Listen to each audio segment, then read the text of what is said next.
medyo medyo hindi siya madali. At napakainit po ng panahon. Tapos yung isa pa, laging maraming suot.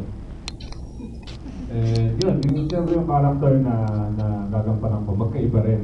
At hindi naman siya kukunan ng isang araw yung isa lang, si Brando lang. At isang araw naman si Brandy lang.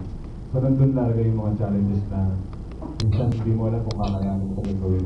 Kung maganda mo siya magagawa. Pero wala dahil sa nag-enjoy kami lahat at excited akong gumawa ng mga eksena para makita ko na yung parang matapos yung buong pelikula makita namin at habang dinidirect ako ng direct when kada eksena namin may nabubuo kami isang magandang eksena, may nadadagdag kami, yung mga ibang artista, tapos parang ang hindi natapos yung pelikula, ay tapos na, bilis, parang gano'n, tapos kahit mahirap siya.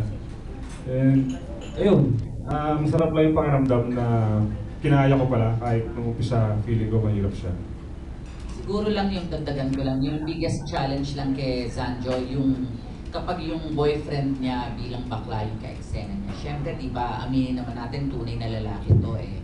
So kapag kailangan na yung mga eksena na naglalambingan, naghahalikan, pareho silang hubad sa pool, yung mga ganon, tapos kailangan magyakapan, alam kong maski pa paano sa dibdib ni Zanjo, meron yung may ibang dating yun. Kaya doon ko siya tinutulungan.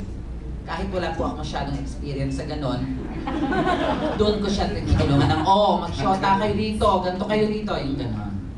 Okay po. Which came first, yung story or yung casting?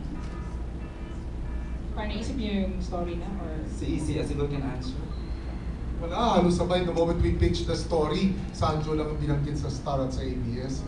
Walang second choice. So, Sanjo. Wow. Pati sa leading lady, we only have to have Christine. So, kami ni Wen nagtulong pa, pumunta pa kami sa Viva. Then may gagawin ko na si Christine. Nakuha niyo siya from Viva. Kinausap ko si Veronique, June Rufino, and ultimately Vic Del Rosario. So, gamitan ng powers.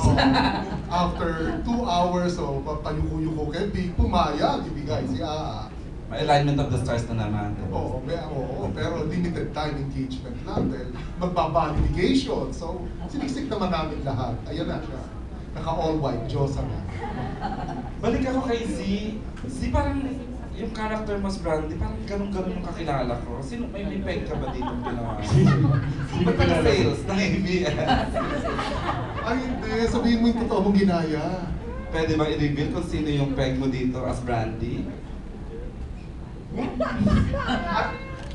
Hindi, nakita ko na lang na parang mas badikit ako doon. Pero wala naman talaga akong ginagaya. Gusto ko gumawa ng, kumbaga kung paano ko siya gagawin, sarili ko. Pero parang nakita ko si Direk doon.